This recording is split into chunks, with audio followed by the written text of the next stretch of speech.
Hey guys, it is Miss Smile here with What If Deku Had Benny Cunningham's 9 Green Ninjas Mask, Part 6.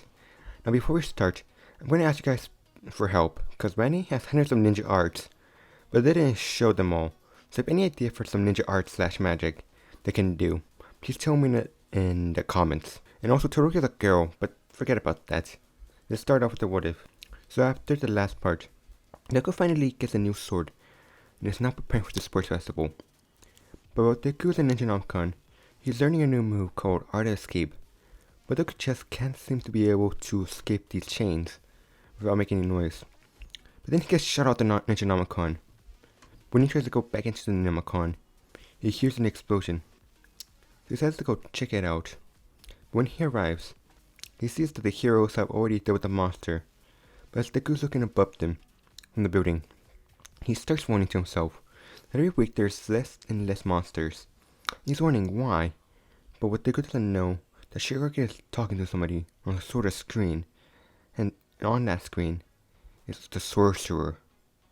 Shirogane is annoyed, asking why the hell you're creating monsters from such weaklings.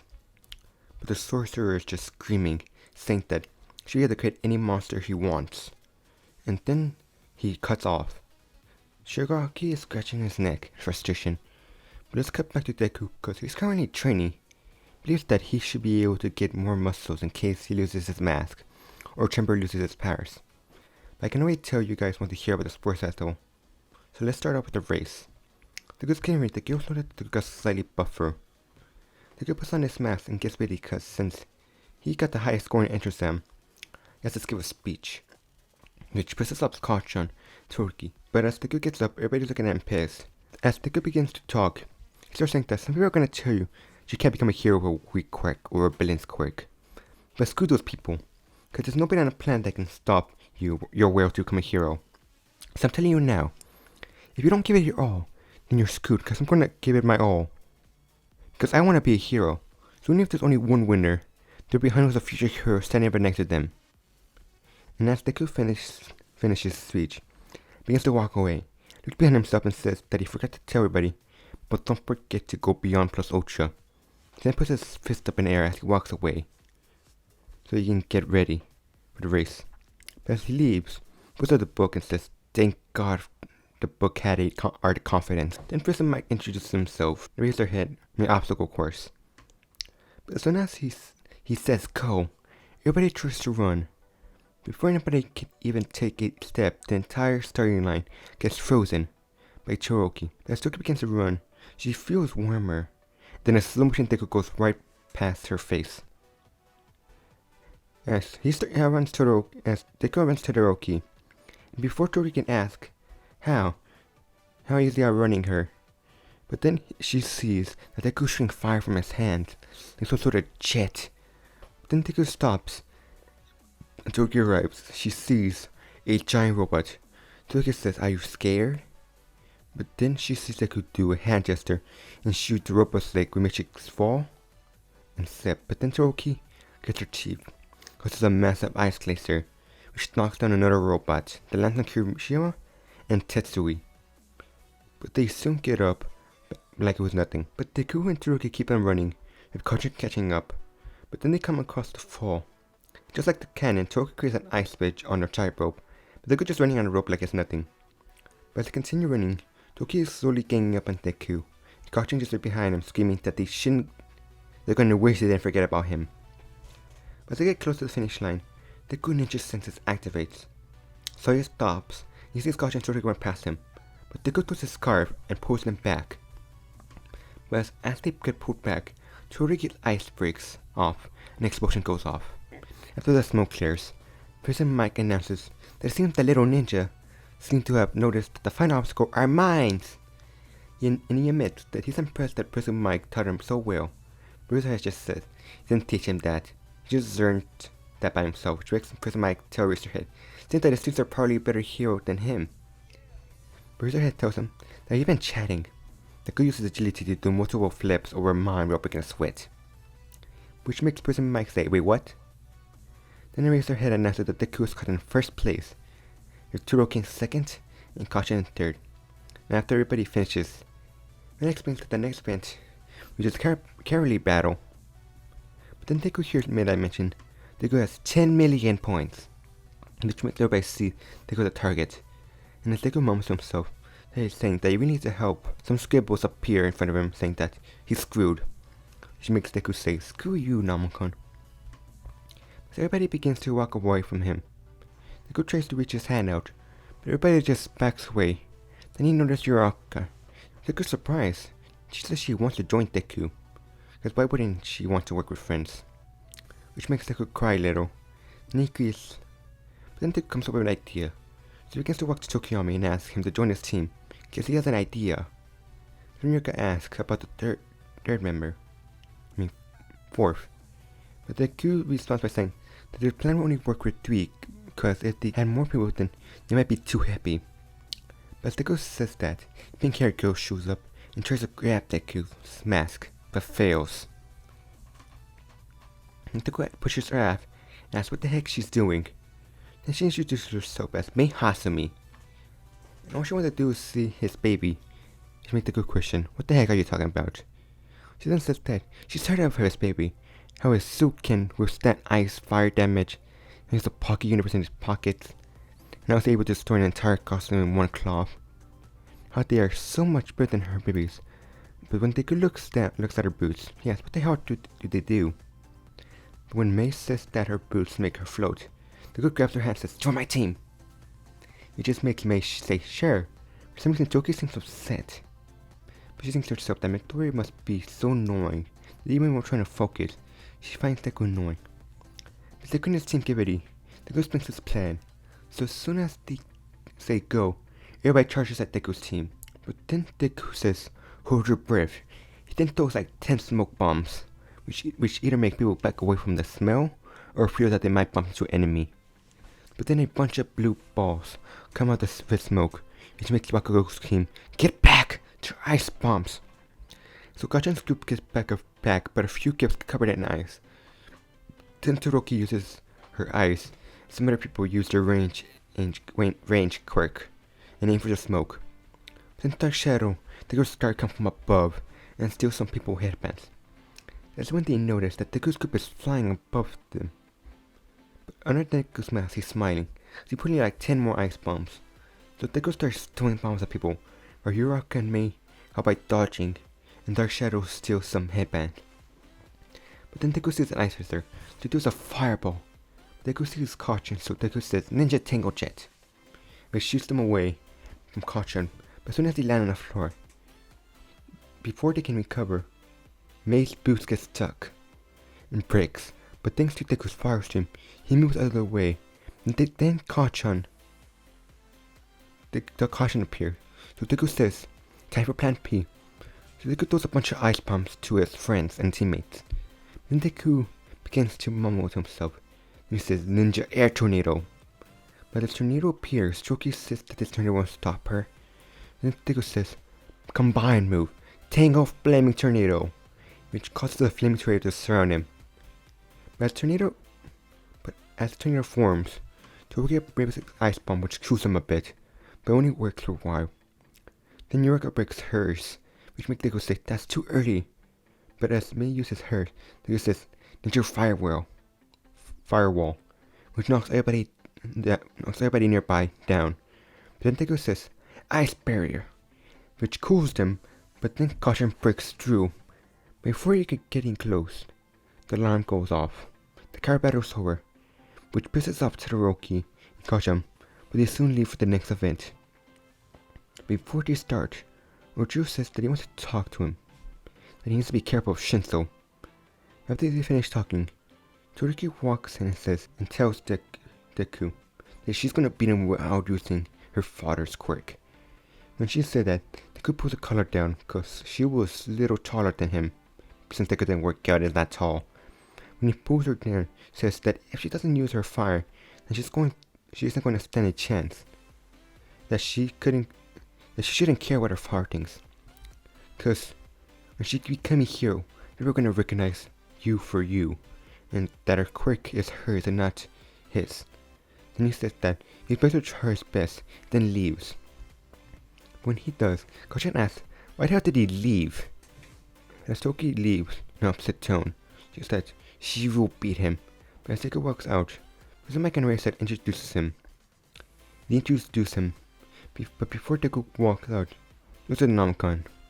The book warns Deku that worst weakness could be acknowledgement, so Deku begins to walk to Shinsu, remains silent. But Shinsu is trying everything he can think of, trying to make fun of his outfit, his name, his height. Then Deku wraps his scarf around his mouth and throws him out the ring like a rag doll. And most of the other fights stay the same. But Deku gets ready to fight Cherokee, looks in his book and asks the Nomicon on the way to beat her, and asks what he should do. But Deku says that some scribbles in the form of his notes appear. That to defeat a true enemy, he must show compassion, because rage can never freeze without the warmth of another. The book then closes and Deku begins to walk, but as he walks into Endeavor and starts to talk to Deku, that his quirk is incredible, that he could rival All Might, from just seeing the flames it could rival his own. Some quick math, guys. Endeavor's form is around 130 Celsius. The Phoenix is around 120 and 170. I mean 1070. I just know Deku's like 2000 Celsius higher. No, 200 Celsius stronger. I just know Deku's flames are stronger. I forgot the math. But as he says his flames could rival his own, that he wishes he had a son like him, and his parents would be proud of him. Then he asks what his relationship with All Might is, which makes Deku ask, what the hell is he talking about? As when Endeavor mentions that a long time ago, saw All Might working with a ninja, similar to him. But the man has to be at least 40 years old, so it can't be him. What are the odds that a child with it almost exact power? There's also monsters like Pins that have been appearing now, and All Might and this mysterious ninja always handle.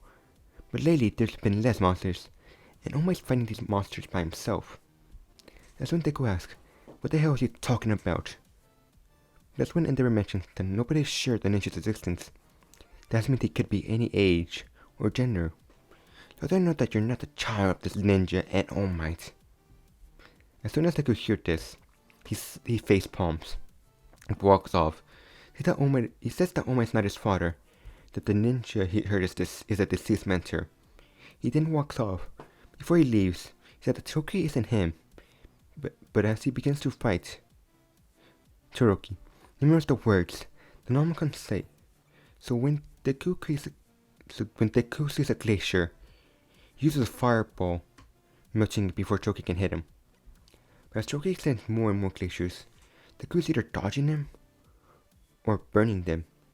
And as he's continue dodging them, Toki's getting more and more upset and screaming at him to stop dodging. And that's when she says that. And that's when he responds by telling her that he will fight back when she uses her fire. Which makes Toriki pissed and starts asking for Potter paid him. And she knew that he was like the others. But then Deku chose to forget about him. And if she's really trying to be here, then she needs to forget about her asshole father. Because he knows what it was like to have the power of somebody stronger. But he never gave it a thought. Because it wasn't that guy's power anymore. It was his quirk. So now you need to use your quirk. Because you may think that it's her father's quirk. The minute she used it, it became your quirk. So give it your all. So they can both become heroes. When Deku says this, Toriki begins to smile as her fire side begins to activate. Then she remarks by saying that Deku is one of a kind. She then says a massive attack with both her fire and ice. And as she does it, Deku starts to talking. He then says, new move, Icy Hot Blizzard. He then releases a massive fire blast from his left hand and ice attack from his right.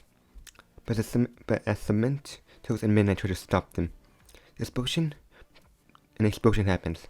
Both are hurt.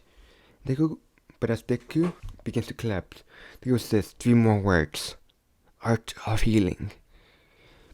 Deku gets help with some injuries healed, but he sees Toki and she responds by saying, next time, you should never hold back. Then she falls. After she falls, Deku announces the winner of the fight. Deku begins to walk away from Midnight, starts walking to collapse Todoroki.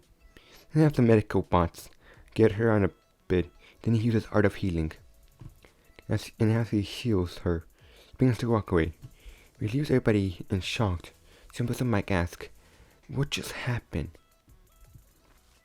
But Razorhead just tells him that the girls just showed the act of a true hero, which makes Professor Mike ask what he meant. That's when Razorhead explains that the girl didn't care about the winning or the fame, so Todoroki needed some help with words, and gave it to her. Even though Might and Danger chance of winning, and even after he won, he didn't accept the cheers of him. He wanted to heal her. That is a true action of a hero. But the girl begins to walk away, and Todoroki looks at him and asks him to meet her in a spot. As the girl arrives, he asks everything he said was true about how there was somebody with powers like his, and the girl responds with yes. Then Todoroki asks, why did he not fight unless she gave it her all? Why did he say those words when they didn't help him?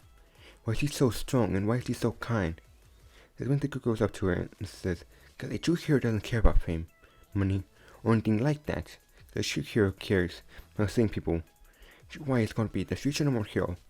So when he shows up, everybody can smile knowing that he would do anything to save them.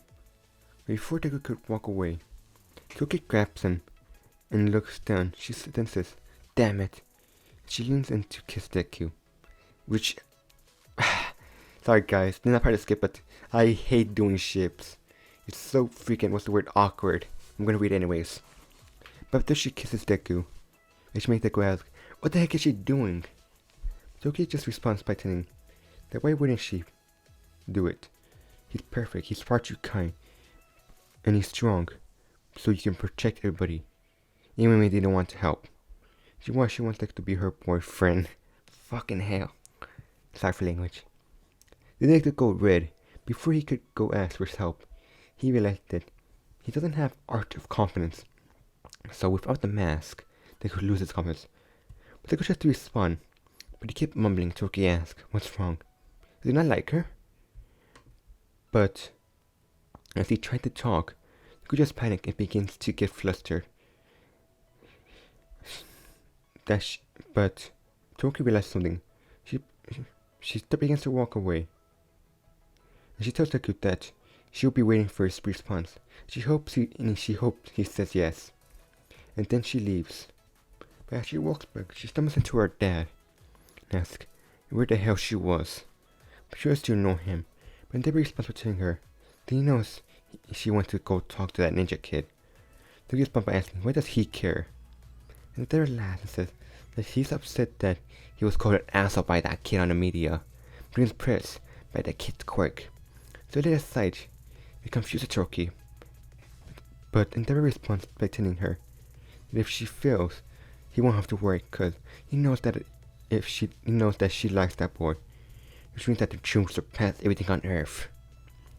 Which makes Todoroki want to punch Endeavor, since she found out that her dad wants her to end up if Deku just kiss his grandkids could be like Deku. But she doesn't punch him. She said that Deku is right.